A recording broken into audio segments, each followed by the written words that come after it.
বিসমিল্লাহির রহমানির রহিম। আসসালামু আলাইকুম, সবাইকে স্বাগতম আমার চ্যানেলে। আমি তানজিনা। সকালে নাস্তাটা করে নিতেছি, পরোটা আর ডিম পোস্ট। সাইদুলের বাবা নাস্তা খায়নি অবশ্য, রেডি হয়ে ভাগাকুল গিয়েছে হেঁটে। ভাগাকুল থেকে বাজার করে ওখানে নাস্তা করবে, তারপরে দোকানে চলে যাবে। আমি সকালে নাস্তাটা করে নিতেছি। সাবা এখন তুই উঠে নাই, সারামণি উঠেছে।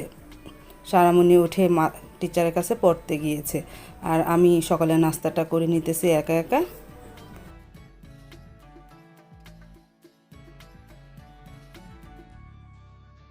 আমি তো নাস্তা খেয়ে কম বেশি ঘরগুলি গুছিয়ে নিলাম, তারপরে চা বানালাম। সারামণি চা বিস্কিট খাবে, এই জন্য চাটা বানানো হলো। আর সাবা পরোটা ডিম পোস্ট খেয়ে নিতেছে।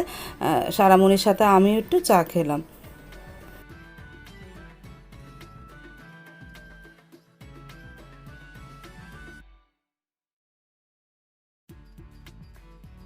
এই যে সারামণি বিস্কিট দিয়ে চা খেয়ে নিতেছে। মিরানকে আর সিমিকে বললাম তোমাদের চা দে, ওরা খাবে না, বলতেছে না চা খাবো না। এই জন্য চা বেশি রইল।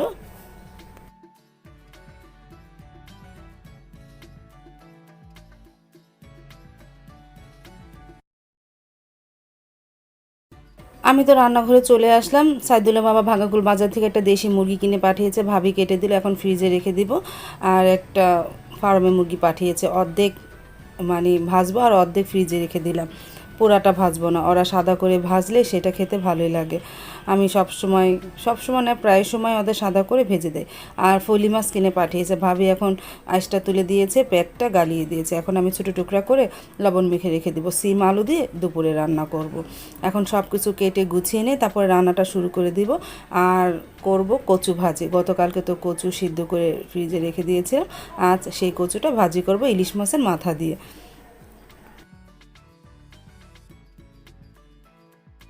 তারপর আমি একটু বাইরে আসলাম। মানে যেভাবে আমাকে কাজে সাহায্য করে সেই ভাবির হাজবেন্ড মানে সিমির বাবা আমার লাউ গাছটার একটু হালকা জাংলা দিয়ে দিতেছে। সাইদুলের বাবাকে কয়দিন বললাম যে লাউ গাছটা অনেকটা বেড়ে উঠতেছে, একটু জাংলা দাও না। পরে খুব সুন্দরভাবে জাংলাটা দিতেছে যেন গোসলখানার ছাদে উঠতে পারে লাউ গাছটা। তারপরে সে জাংলা দিতেছে। আমি আবার রান্নাঘরে চলে আসলাম। প্রথমে কচু ভাজিটা করে নিব। তেলের মধ্যে আমি পাঁচফোড়ন ছেড়ে দিলাম, তারপরে পেঁয়াজ, কাঁচামরিচ আর শুকনো মরিচ দিয়ে দেব। এগুলো হালকা ভেজে নিই, তারপরে ময় মশলা দেব।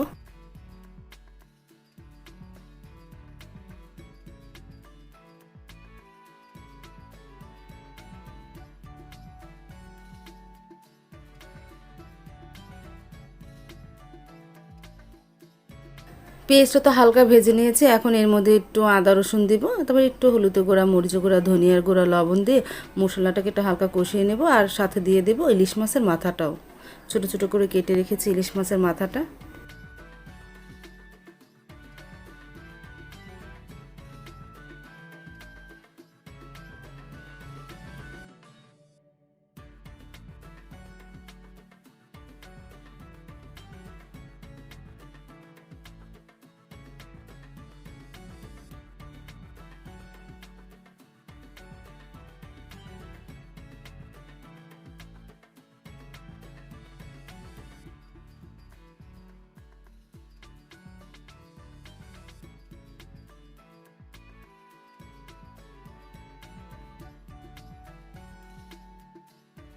ইলিশ মাছের মাথাটা দেওয়ার পর কিছুক্ষণ কষিয়ে নিলাম। এখন এর মধ্যে কচুটা দিয়ে দিব। আমি পুরা কচুটা দিব না, অর্ধেক আজ রান্না করব, আরেকদিন অর্ধেক রান্না করব। পুরাটা রান্না করলে খাওয়া হবে না।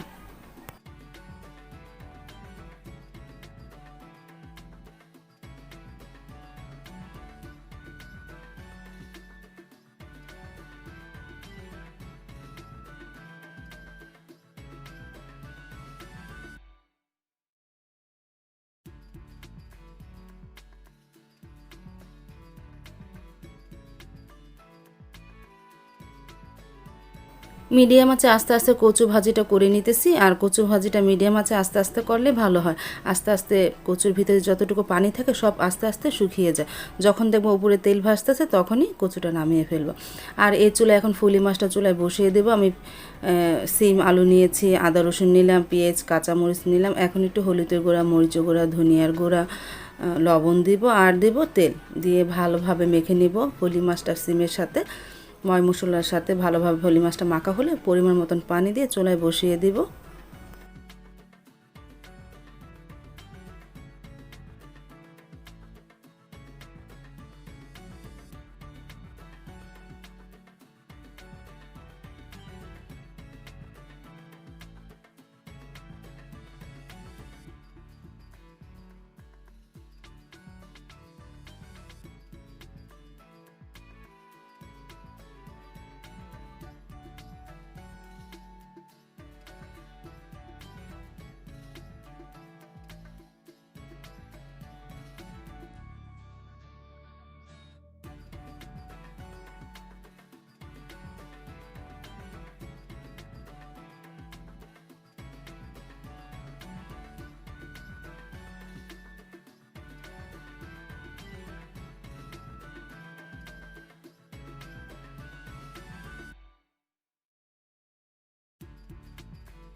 আর এদিকে কচু ভাজির মধ্যে একটু ধনেপাতা দিয়ে দিলাম সবার শেষে, প্রায় হয়ে এসেছে, তেলও ভেসে উঠেছে।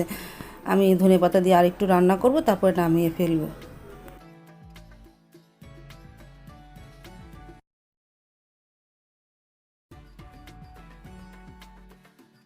আর পাশের চুলায় ফলি মাছটা তরকারিটা হচ্ছে, বলক এসেছে, আমি এটা হালকা নাড়া দেব, তারপরে ঢেকে দেব।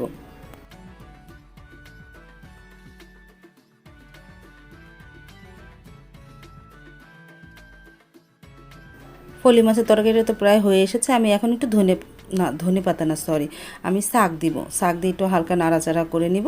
আমি পরে ধনে পাতা দেবো, নামানোর আগে ধনে পাতা দিব। শাক দিয়ে একটু হালকা নাড়াচাড়া করে আবারও ঢেকে দেবো, আস্তে আস্তে রান্না করে ফেলবো।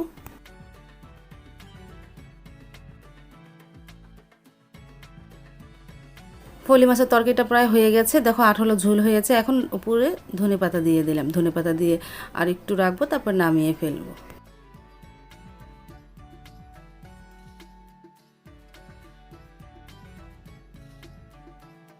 ফলি মাছের তরকারি তো হয়ে গেছে, আঠালো ঝোলও হয়ে গেছে, আমি এখনই জালটা নিভিয়ে দিব।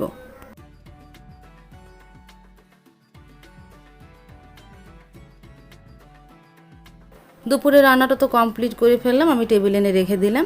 আমি কচু ভাজি করেছি ইলিশ মাছের মাথা দিয়ে, সিম আলু দিয়ে ফলি মাছের ঝোল, আর ভাত তো আছে, এই দুপুরে মেনু।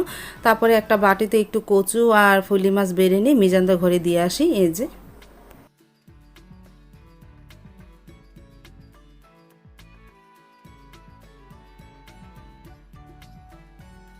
দুপুরে খাবারটা সাইদুলের বাবা খেতে বসে পড়লো, আর সারামণি আর সাবা এখন তুই বসে না, কারণ ওদের মুরগি গোস্তটা এখন তুই ভাজা হয় না, চুলায় হচ্ছে আস্তে আস্তে।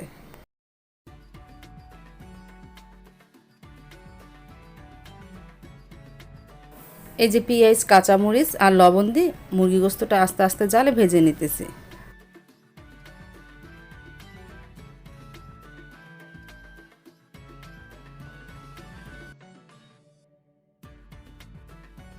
আমি তো প্রতিদিন বিকেলে হাঁটতে বের হই, আসার পথে দেখি আমাদের স্কুলের গলির ভিতরে পোস্টার লাগানো।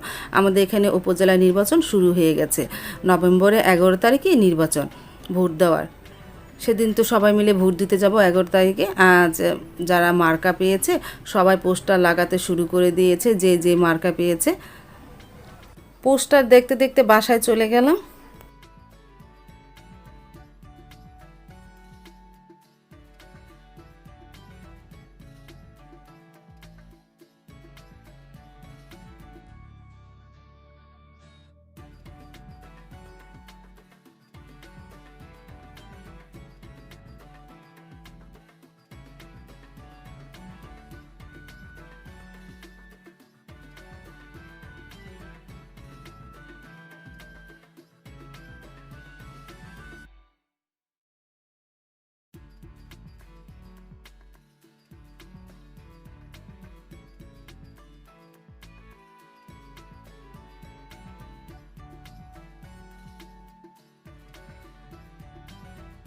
সন্ধ্যার পর রান্নাঘরে চলে আসলাম, কাঁচকলা আর আলু দিয়ে কাঁচকলার চপ বানাবো। এই জন্য এখন কাঁচকলাটা ছুলে নেই, আলুটাও ছুলে নেই, তারপরে ভালোভাবে কাঁচকলা আর আলু মথে নিব। আমি কাঁচকলা ও আলু মথে নিয়েছি, এখন এর সাথে চালের গুঁড়ি দিতেছি। এই যে কাঁচকলা আলুটা ভালোভাবে মথে নিয়েছি, সাথে চালের গুঁড়ি দিয়েছি, আর দিয়েছি পেঁয়াজ, ধনেপাতা, তারপরে লবণ আর একটু ধনিয়ার গুঁড়া, মরিচের গুঁড়া, হলুদের গুঁড়া আর জিরা ফাঁকি, টালা জিরা ফাঁকি। আর দিব কাবাবের মশলা, রাঁধুনির কাবাবের মশলা কিনতে পাওয়া যায়, সেই কাবাবের মশলা এর মধ্যে দিব একটু। আর দিব 2টা ডিম, তারপরে সব উপকরণ একসাথে মিশিয়ে নিব।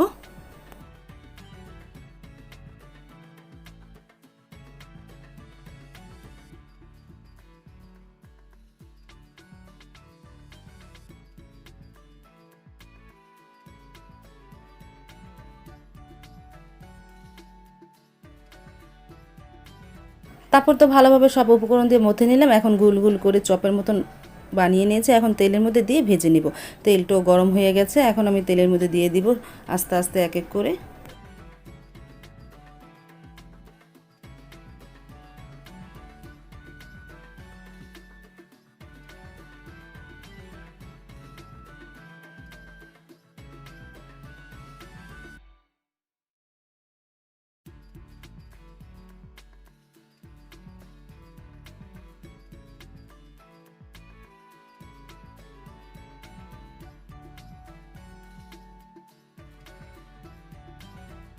মিডিয়াম আঁচে আস্তে আস্তে চপগুলো ভেজে নিলাম।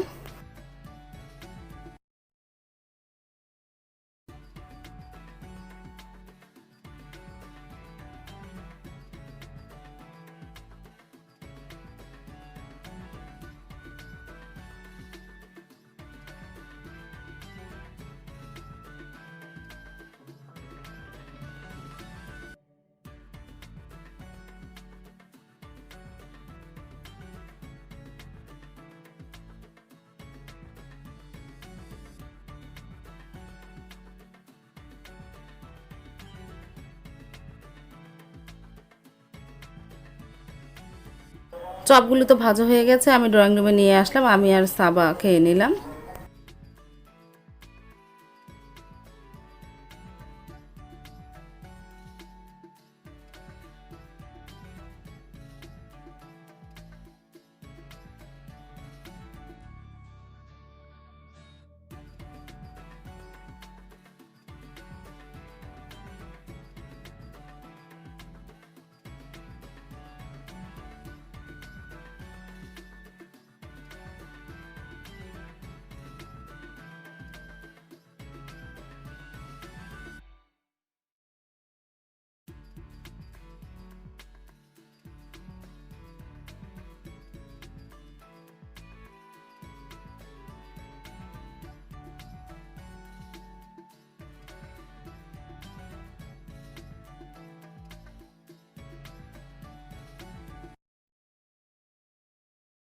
আরও কিছু চপ ভেজে নিলাম, তারপরে মিজানদের ঘরে দিয়ে আসতে যাই। সারামণি দিয়ে আসতেছে মিজানদের ঘরে, সারামণিকে পাঠালাম।